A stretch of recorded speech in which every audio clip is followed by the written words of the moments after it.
안녕하십니까. 매일 눈으로 세상의 흐름 읽어드리는 와이타임스 정세 분석의 주북일입니다. 중국이 제로 코로나 정책을 폐기한 후에 이 첫 대규모 오프라인 국제회의인 중국 발전 고위급 포럼이 25일 베이징의 다오이타이 국빈관에서 열렸습니다. 27일까지 열리는 이 포럼에는 이재용 삼성전자 회장을 비롯해가지고 팀 쿡 애플 최고 경영자 등 세계적인 기업 고위 인사 한 100여 명, 그리고 중국의 지도급 인사, 국유 기업 등의 재계 인사, 또 국내의 저명 학자들이 참석을 했습니다. 회의 첫날 한원슈 중국 공산당 중앙재경위원회 판공실 부주임은 중국은 올해 5% 안팎 성장 목표 달성에 자신감을 가지고 있다라고 강조하면서 외부의 억제와 탄압을 전화위복의 기회로 만들겠다라고 주장했습니다. 이른바 미국의 제재라든지 디커플링에 굴하지 않겠다 하는 의지를 피력한 것입니다. 그러면서 그는 각국 기업들의 중국 투자를 환영하며 중국에 장기적으로 투자하면 대여를 낚을 수 있다라고 말했습니다. 한마디로 외자 유치 확대를 위한 대외 개방 의지를 피력한 겁니다. 이와 함께 중국 전랑 외교, 그러니까 늑대 전사 외교를 상징하는 인물이죠. 친강 외교부장 겸 국무위원도 미국 기업인들에게 더 나은 비즈니스 환경을 제공하겠다 그러면서 올리브 가지를 흔들었습니다.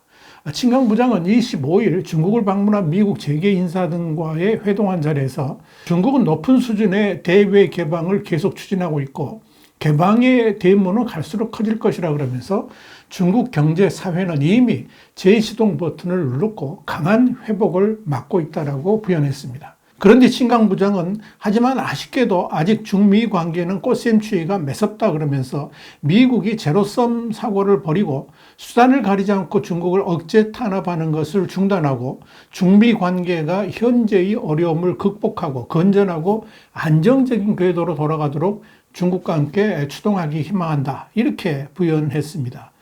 친강 부장은 이날 미국의 경제계 인사들에 대해서는 중국의 문을 활짝 열어두었다라고 호의를 보낸 반면에 미국 정부를 향해서는 강경 메시지를 발한 겁니다. 이러한 친강 부장의 발언은 미중 간의 관계 악화가 중국 경제에 미칠 악영향으로 인해 가지고 딜레마에 빠져 있다는 것을 보여줍니다.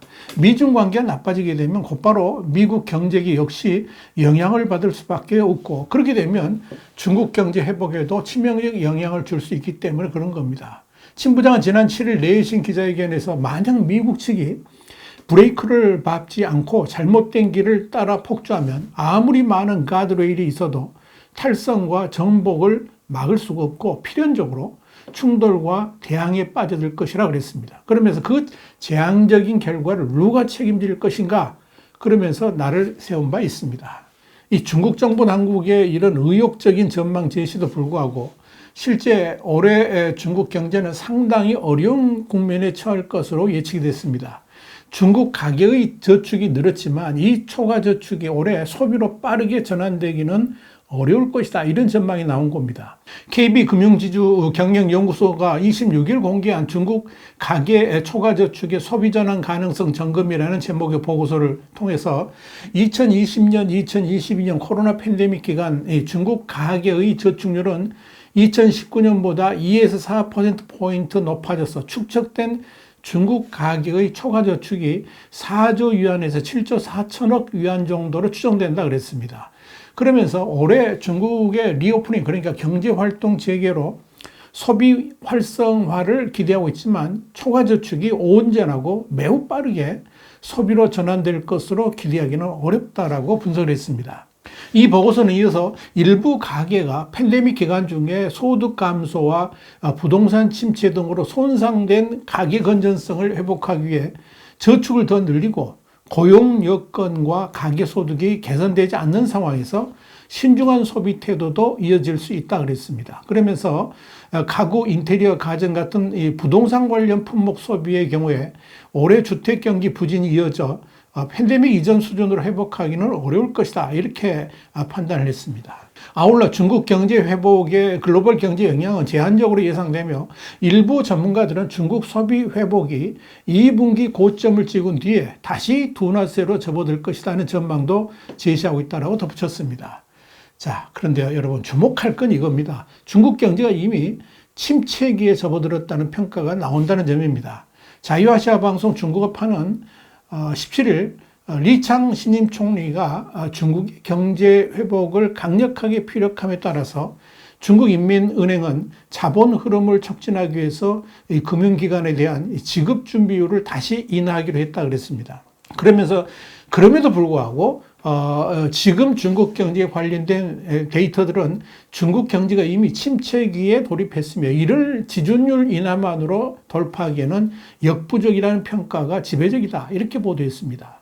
자유아시아 방송 그러니까 RFA에 따르면 중국인민은행은 3월 27일부터 금융기관의 예금 지급 준비율을 0.25%포인트 인하하기로 했는데 이건 지난해 코로나 팬데믹으로 인해 가지고 2번씩이나 인하한 것에 이은 조치입니다. 문제는 이 중국 당국의 자금을 풀 여력이 별로 없다는 데 있습니다.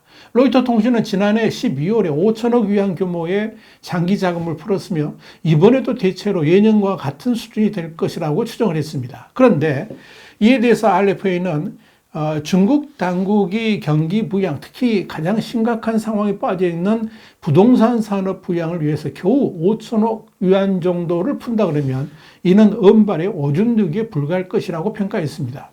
결국 이 중국 당국이 경기 진작을 위해서 지준율을 낮추면서 부양 자금을 풀어도 현실 경기에는 간의 기별도 안 갈 것이라 하는 진단이 대세라는 겁니다.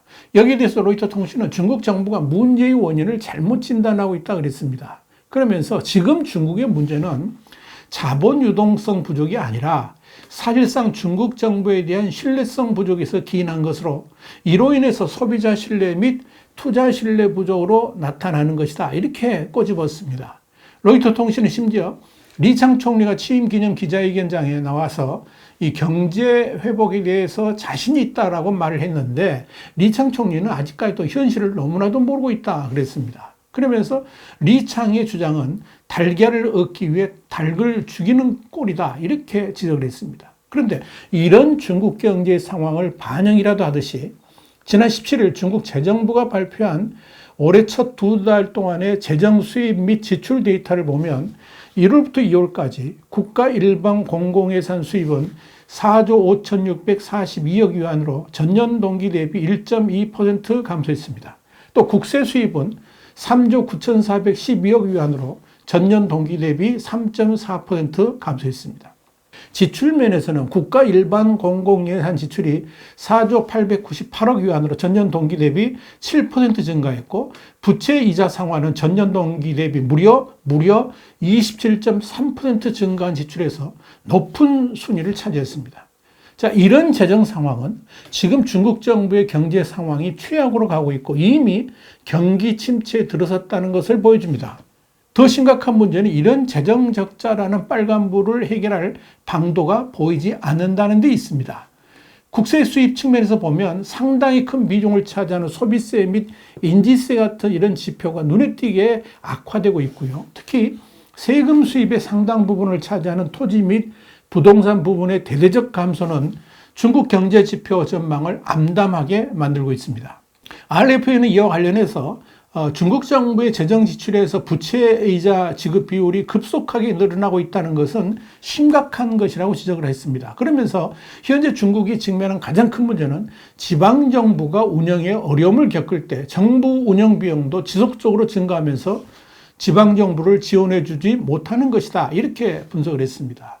RFA는 그러면서 중국이 단기 자금 조달 격차를 해소하려면 정부가 계속해서 차입을 확대해야 되지만 일단 부채가 걷잡을 수 없이 확대된다면 중국 경제 전체가 큰 위험에 직면하게 될 것이라고 강조를 했습니다. 이런 현실을 뒷받침해주는 또 다른 데이터가 있습니다. 중국 경제매체 차이신은 21일 중국의 1월, 2월 수출입 감소로 항공화물 시장도 크게 부진했다 그러면서 이 기간 중국의 항공화물 수송량은 94만 2천 톤으로 전년 동기 대비 13.2% 줄었고 이중 국제 화물 수송량은 16.8% 감소했다라고 보도했습니다. 차이신은 그러면서 춘제 그러니까 설날이 1월 22일로 그 즈음이 전통적 비수기인 점으로 고려했을 때 2월 실적 감소는 심상치 않은 상황이다 이렇게 지적을 했습니다. 실제로 중국 해관청소, 그러니까 세관에 따르면 올해 1월과 2월 수출과 수입 모두 마이너스 성장률을 기록했습니다. 이 기간 수출은 5,063억 달러로 작년 동월 대비 6.8% 줄었고 수입은 3,894억 달러로 10.2% 감소했습니다. 그렇다면 중국 경제가 대대적인 리오프닝에도 불구하고 왜 이렇게 실적 감소로 이어지는 것일까요? 이유는 간단합니다. 외교가 경제를 강하게 억누르고 있기 때문에 그렇습니다. 그러다 보니까 소위 말하는 중국의 매력이 급속적으로 상실하게 됐고요. 오히려 중국과 거리두기를 할 수밖에 없는 요인들만 늘어나고 있다. 이렇게 보시면 됩니다. 결국 중국의 외교가 실용화되지 아니하면 경제의 미래도 어두울 수밖에 없다는 것을 말해줍니다. 문제는 이런 해법을 중국 지도부만 모르고 있다는 사실입니다. 와이타임 정세 분석이었습니다. 감사합니다.